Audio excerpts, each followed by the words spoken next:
Hello, ladies and gentlemen. Welcome to the Diamonds in the Rough podcast, episode 10. Hope everybody out there is having a good Thursday so far. On today's show, my guest is the founder and CEO of Jaeger Leadership Group. He's also a performance sports coach and a positive psychology consultant that's worked with coaches, athletes, and teams at all levels. He's also the co-author of the new book that officially is launching today, Thursday, April 8th, called The Coaching Zone, Next Level Leadership in Sports. I'd like to welcome to the show, John Jaeger.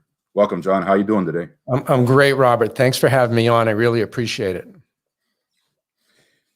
All right, let's get right into the questions here. It's great to have you on the show. First off, growing up, what inspired you to pursue a career in sports? And in your current roles, what do you love the most? Great question. I always loved playing any sport when I was younger, and I also at that time of my life I enjoyed running, and I had asked my parents if I could get into a July 4th road race, a 3-mile road race, which I had never even run 3 miles before in my life, and they said sure, and so we signed up for it, got down to the starting line, and I noticed that everybody else there was 6 or 7, 8 years older than me. And I felt like a fish out of water, and I could feel my hands go tingly and cold and clammy, and my breathing rate. I was just so stressed out saying, this is not the right place for me to be right now with everybody else, with all these other runners here. And so I looked over at my father, and my father smiled at me. And basically that smile said it all. It said, John, you can do this, or you can just take or you don't have to, that's your call. And so basically I ended up getting on the starting line. The gun went off, came in dead last in the race. Okay. The parade almost caught up to me. Okay. But basically my father in many ways was my first coach, because he began to kind of share with me the ability, to give me hope and a level of optimism, just with that smile that he was there to care for me. And it gave me some confidence to actually go into that race. And since then, I've been able to kind of transfer that to my other sporting experiences as an athlete and also as a coach.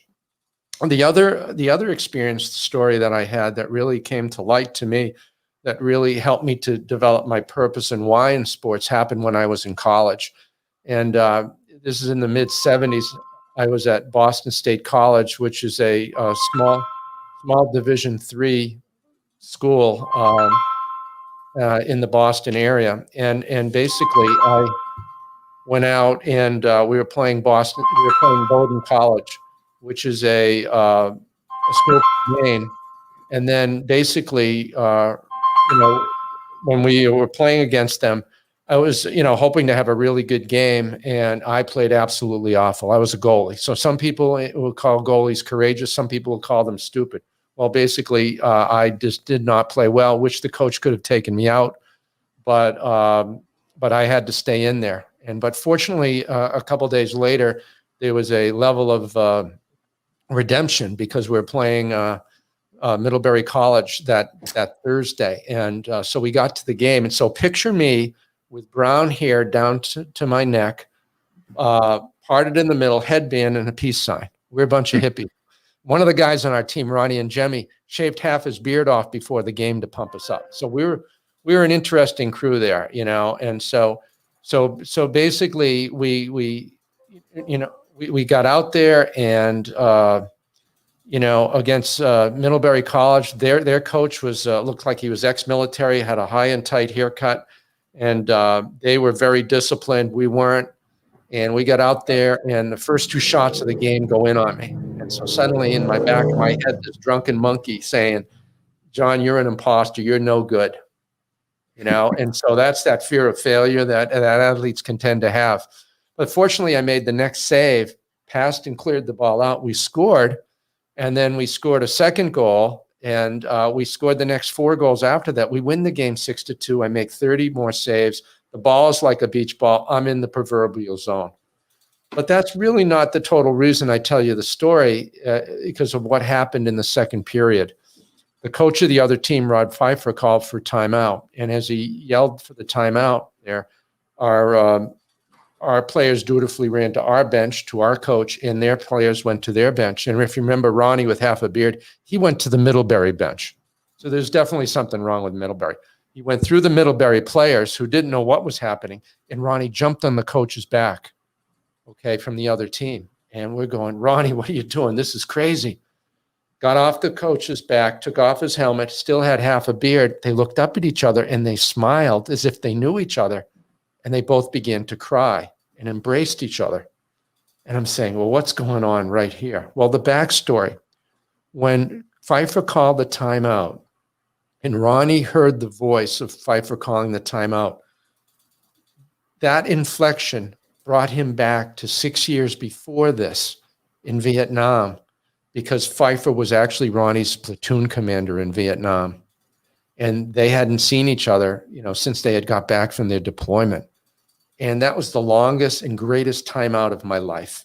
And to this day, I'm friends with players from Middlebury just because of that event that happened there almost 45 years ago or around that amount of time.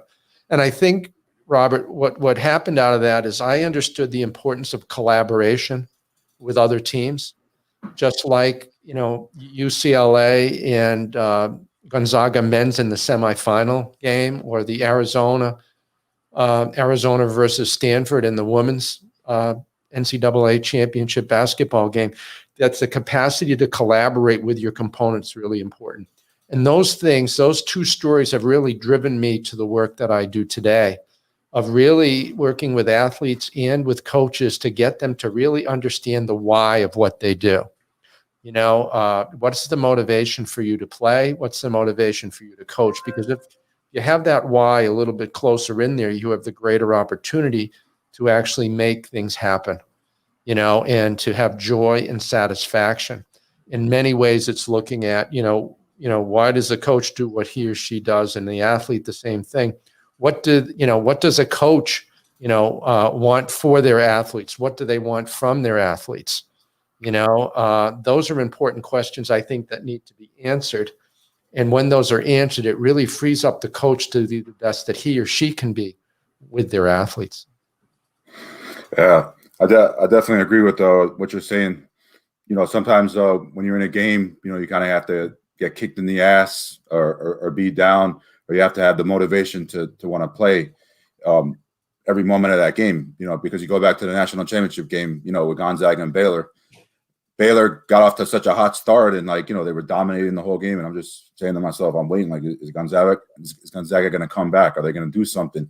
Are they going to make their push? And it just never happened in that game. Baylor was able to withstand all their runs. They never were able to get the game under 10 points. And Mark Few he's such a great coach, and he did a great job with that team all year.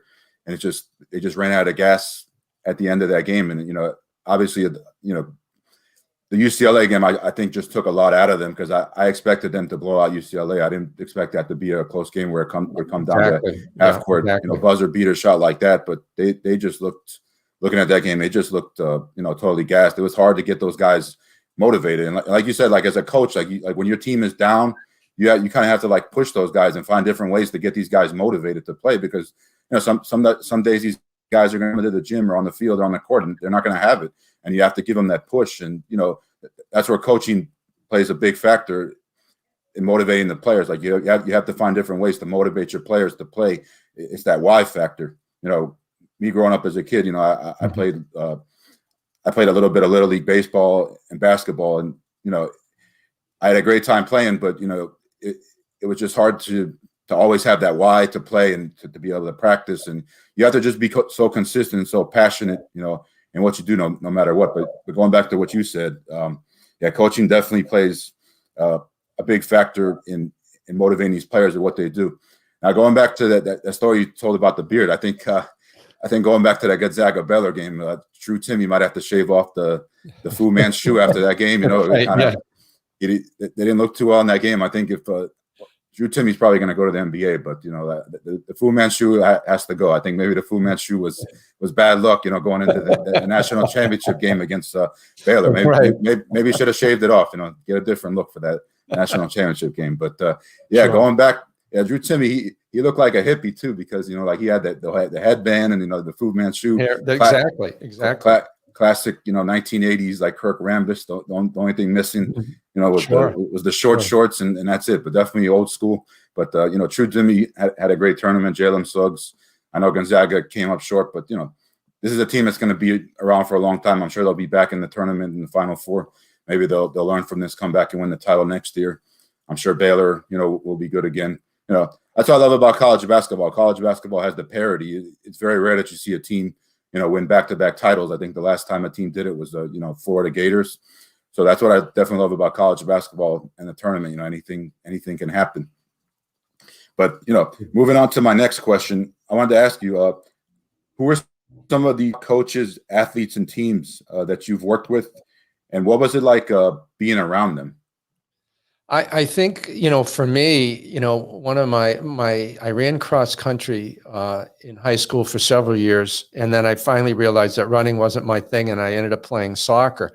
But my soccer coach and my cross country coach really made an impact on me. My cross country coach was a math teacher at the high school. He knew little about running, but his enthusiasm was contagious. And he would always really get us motivated, in our races, and just really was very animated, and it really, really, really exciting. And I remember him for that, and I probably should look him up. I saw something that he's 91 years old now, and I should try to connect with him to let him know that. I really never let him know that the difference that he made. And there was also my high school soccer coach, George Whaler, God rest his soul. And George had this level of caring, this unconditional caring that was amazing, Robert, that he was great at leading the team and directing the team, but also empowering us, even when we made mistakes, to come back from that, and he was, really, have that in there. One of the teams that I most enjoyed working with was back probably maybe around 4 years ago was Norwich University, which is out of Vermont, their men's ice hockey team.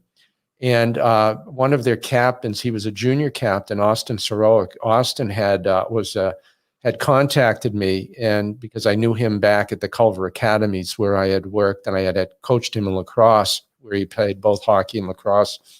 And Austin was a little frustrated because the team was not doing that well. They had won the past 18 regular season league championships, and then they would then go into the conference championships afterwards. But the regular season they had won. Well, this year they weren't going to win it. They had probably 3 or 4 games left, and they weren't going to be able to be the tops there. So everybody in Northfield, Vermont was saying, what's wrong with the team? And it really wasn't a lot wrong with the team. They had a couple injuries and a couple other things were off there. And so I remember working remotely, with the team there, because I couldn't, transport myself immediately out to Vermont from Indiana. And then really got them to understand, and actually had them work, on understanding, what factors give life to us as a team. And we actually had them, communicate about, when their higher moment was when they played hockey, and what they mean to each other. And so getting a chance to actually have those conversations kind of helped to put the jigsaw puzzle together with them. They ended up winning their last 3 games against the season, beating 2 of the teams that had better records than them. They only lasted through the second round of the conference playoffs, but that really propelled them to the following season, where they ended up winning the Division III national championship, under Austin's, captainship or his leadership there. But I really enjoyed working with them because they really had connected the dots with each other, and they fit the puzzle really, really nicely. But they worked at it to get there. They made that decision that they were going to go with that, and they stayed with that from game to game. And I think they had probably end up with a record of maybe 23, 1-2 or something like that. But they were able to stay with it and being ready no matter who they were playing game by game. And they were able to do that from game 1 through the championship game. So I thought it was a really cool experience, and I really enjoyed working with them. And I got a chance to see them in person during their championship year. Yeah, definitely. I think some things that we don't see with coaches is how they deal with their players, kind of like off the court. Because I mean, we just see these guys, during games. But I think it's very important as a coach to how you deal with your players off the court, especially if you're dealing with like young kids, like high school kids, college players, and you don't have like a star. You don't have like a star player on the team. Like how you deal with your players, off the court, and to show that you really, care about them and what they do off the court means a lot. I do some work for a basketball league. It's a pro league. I'm not sure if you heard the Creating Young Minds Undiscovered League. They're affiliated with the TBL basketball league, and it's like the third largest professional basketball league in the country. And it gives guys the opportunity to be able to go pro. And it's kind of like a league that teaches these young. It's players of all ages. So you have high school kids, you have college kids, you have guys that played overseas, you even have guys used to play in the NBA. It just really teaches these guys how to not just be men on the court and be able to play the game on the court, but how to be, men off the court and how to be like professionals off the court. I think that's really important. That's a really important factor that a coach needs to be able to teach their players, especially college and high school, as these guys are being raised, is how these guys are, off the court, not just on the court, because that's going to help them in their future, in their professional career. Like in the NBA, it's a little bit more different. These guys are professionals. They've been around for a while. Especially, you have veteran players like a LeBron or a Kobe or anybody, Michael Jordan. Like they could kind of help younger players off the court, where it kind of takes the pressure, off the coach a little bit. Like Phil Jackson could go to Michael or Shaq or somebody and say, listen, I need you to work with this guy, off the court, and kind of like mentor him and like teach him. He's young. I think has the potential to be great, but I need you to kind of mentor them. And I think coaches tell their more experienced star players to do that in every sport. Whether it be basketball, football, baseball, they kind of go to their star player like, hey, Tom Brady, can you mentor Antonio Brown, kind of help him fit in here, kind of like put his troubles off the field aside and sacrifice for the team and be all in, and that's very important. That's something the coach has to do. But not only that, if a coach has a star player, he needs to tell his star player to try to do that as well. And sometimes star players are willing to do that, and sometimes they're not. But however it works, and it's a very important factor, especially with young players, dealing with young players. Yeah, exactly. I mean, I see that coaches really need to cultivate these connections with athletes and know more about the athlete, what makes them tick, so that they can help them. Because sometimes events that happen off the playing field, the arena, actually influence what goes on there, and so that means developing trust, having empathy for athletes, and basically saying to them, I'm here for you no matter what. I'm here to serve you. I'm not the main actor as the coach, you are, and then the third piece is basically saying, you matter. You matter to me, you matter to the other members of the team. Yeah, definitely. I agree. What skills and traits do you feel all coaches, athletes, and teams must have to be successful today? I think one of them, I go to the is belief. I think of and I'm dating myself here, but even though it's still a popular song by Journey, Don't Stop Believing. And I'll take it's double negative there, but I'll take the positive out of that is belief in self and belief in others, and that springs confidence. And some days, you can't be expected to be confident all the time, whether you're a coach or an athlete. And then basically that's when you bring out courage. You're gonna, feeling uncomfortable with that because there's fear going on or whatever, but being courageous as you work through that type of a thing. And so I think that's one of the important things there. It's also important for coaches and athletes to have a degree of self-awareness, being able to self-manage, to self-regulate, to knowing what your stories are, what your shortcomings are, and to know what your purpose is. As I've mentioned in those earlier stories that I mentioned to you, Robert, and I think those are really important. And I think for coaches to be able to provide direction and to also be able to empower their athletes too, and to hit the sweet spot of that. Because if you provide too much direction, you're going to be micromanaging, and that doesn't work out as well. But if you empower athletes too much to the neglect of providing direction, then the athletes are going to kind of run all over the place, and they're not going to have enough, governance, into the things that they're doing. So now that's a really important thing for coaches to be able to do, is to hit that sweet spot. And the third is that I think for coaches and athletes to understand what the team dance is like. What is the flow and rhythm of the team? How well are they accountable to each other, and how well they're supportive of each other? That's kind of a healthy tension that exists also. And at the same time, the development of a culture there. And all sports cultures have institutional memories, okay? That of their history from way back, whether it's a youth program or a professional program. And why is it important to continue to do the same things with that team? That's important. But it's also important to look at how do you transform the team to do things that are new and to help make the team do better. So the athletes are feeling more joy and satisfaction, and they're actually performing better. So I think that's where culture really comes into play with that for athletes and coaches. I definitely agree with what you're saying. There's definitely been a lot of teams that come to mind when it comes to team culture.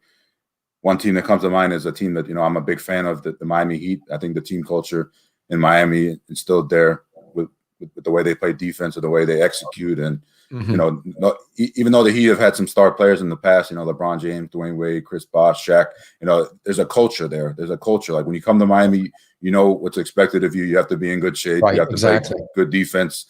Same thing applies to the San Antonio Spurs with Coach Popovich, Greg Popovich. There's a culture there in San Antonio. Same thing with the New England Patriots with Bill Belichick. Certain teams just kind of have that culture where you go there and you know what you need to do to be successful there. You know what's expected of you. Without the coaches do. But, as a coach, it can be very hard at times to kind of like manage these players. I understand what you're saying, when it comes to that, because you want to guide a guy a certain way, but you want to kind of let him be on his own and let him kind of do his own thing and not be afraid to fail. Because, if you're a perfectionist too much, you can't be afraid to fail, because, failing is a part of learning. So exactly. If a player tries to be perfect all the time, and doesn't fail, then he's never going to learn. So as a coach, you kind of have to manage the player and teach him the right things, but you kind of need to let him have to learn things on his own and not be afraid to fail and do his own thing. So that makes a lot of sense as a coach. There's just so many things to worry about, because you have managing the players and just getting the team, on the right track. So it's very hard to be a coach. And, that's why you see a lot of coaches, in today's sports that have either been around the game for a long time, started as coordinators, assistants, or coaches that are former players. Exactly. Yeah. All right, moving on. I wanted to talk a little bit about Jaeger Leadership Group, something you started, you're a part of. What made you start this? Well, I think through my years of working as a coach and as an athlete, and also doing consulting with businesses and schools too, I found that with Jaeger Leadership, we began to look at, similar to what I talk about in the book, about getting organizations to understand their why, and to have a kind of a collective of confidence that they have in the work that they do. And so I founded this Jaeger Leadership specifically maybe 5 or 6 years ago, but I had been kind of working it through different brands in the past, and it just kind of really formalized it even more so. And we work with businesses, we work with schools, we work with teams, and we have worked with law enforcement in the past, and that within these organizations, we really help to focus on looking at the individual. And how do they, interact with their business, school, or athletic team, in there. And so we spend a lot of time doing that, but the first thing to do is to get to that level of self-awareness, okay, of understanding what's going on around you. How do you fit into the whole picture? And so it's been really exciting. And, in the past year, it's most of my work has been doing remote work with businesses and teams. And it's been very, very different in trying to, because when people, are not necessarily working face to face, you don't get the full gravity of that, but I've really enjoyed my work there. And then that whether you're working with sports or in education or in business, it's so similar to what are the things that you want to bring out in your teams, and similar to what I said before, you want to have a credo or core values that are very, very similar across the board. And what are the behavioral anchors to those core values? What are the behaviors that you want to see that happening? And as you've mentioned about with Miami, about they have certain core values to the team and certain institutional memory, and that has developed that culture that has happened over that team. And I love to be part of that and helping to move organizations forward there. I really enjoy doing that. Definitely. So you said Jaeger Leadership Group has been around since you said 5 years, so it started in 2016. Moving forward, what are the short-term and long-term goals of the company moving forward? Well, hopefully the long-term goals is that we're going to be back out in person and doing a lot of work, more work. I've found now that I've gravitated even more so towards working with athletic teams after writing this book, but still making those connections with businesses too. And the thing is that I'm to the point in my life where I want to be able to enjoy that process, and I tend to work with teams, whether they're business, educational, or athletic, those organizations that are really looking to have a growth mindset, really looking to want to make change in there. And so, when I interview, when a company or a team interviews me about working with them, I kind of interview them to see, do you have the capacity to make the changes that you really believe you need to make there? And so I really look for that there too. But I'm really excited as we see the upside of where we're going to be able to be in person more often down the road. Just really, really pumped up about being out there working with groups. Definitely. I think that's something that everybody all misses is live person interaction, events, concerts, sporting events. Hopefully soon everybody will be able to go to games and concerts and other events. Yeah. I know it's been tough to deal with for everybody. I'm getting tired of being on Zoom meetings and Zoom calls. It's one thing to do a podcast if you can't be with the person, if they're in another state or country. Exactly. Exactly. I love to have guests in person in a studio working all together, but I know it's kind of tough with COVID, but things get better. Hopefully things will change. And I think by the end of this year, once the vaccines are distributed more readily and everybody gets the vaccine, by the end of this year, going into next year, things will be back to normal. Exactly. Now, I wanted to end the show about your new book that came out today that you launched, The Coaching Zone, Next Level Leadership in Sports. Finally, what's the one thing in your new book coaches will learn from the most after reading it? And how will this help benefit players and teams moving forward? Well, this book differentiates itself from other coaching books. First of all, it's not about the X's and O's. I mean, those things are very, very important and they come into play. But I think what differentiates the book is that it really focuses on coaches to take a second look at why they do what they do, as I've mentioned before, to begin to look at that, and also ways that they can lead and empower their athletes out there. And so in many ways, kind of going back to school and making shifts in how you kind of move forward.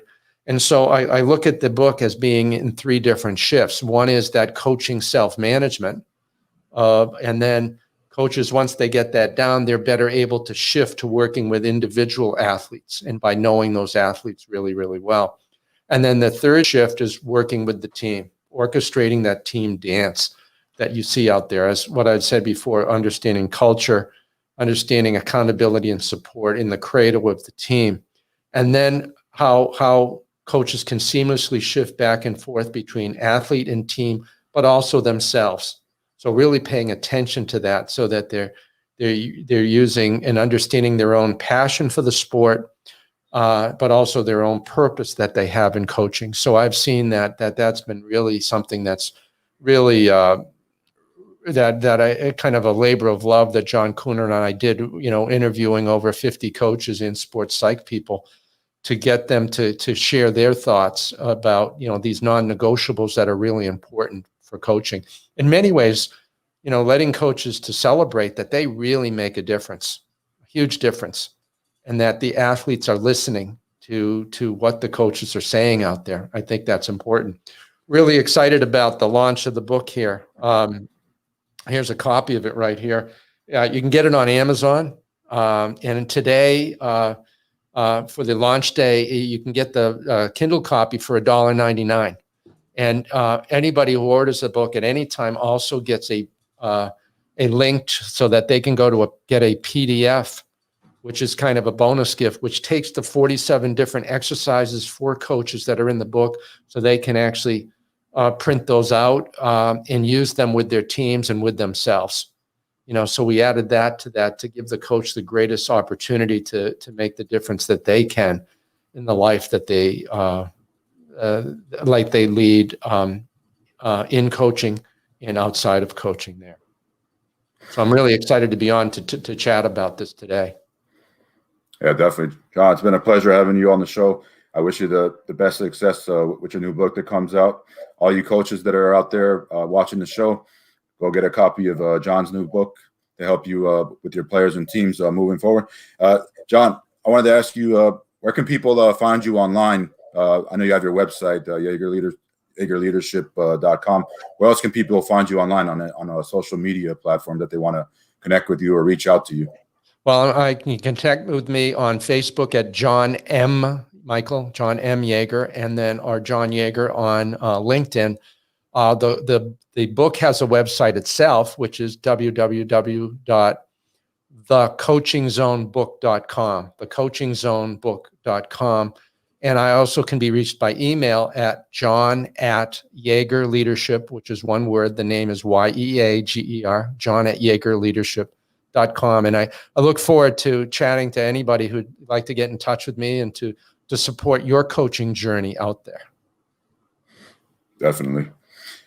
John, again, I want to thank you for being on the show today.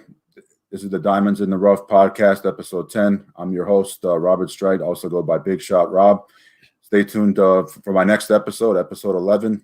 We'll probably do a recap of the Creating Young Minds Undiscovered League.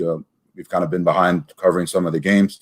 Again, John, I want to thank you for coming on the show, and I wish you all the best success with your new book and anything you have moving forward. We'll definitely keep in touch, and hopefully we can have you come on the show another time. Best of luck. That's great. Yep. Thank you very much, Robert. I enjoyed being here. Signing off. Take care, everybody. Have a good rest of your day and a good weekend.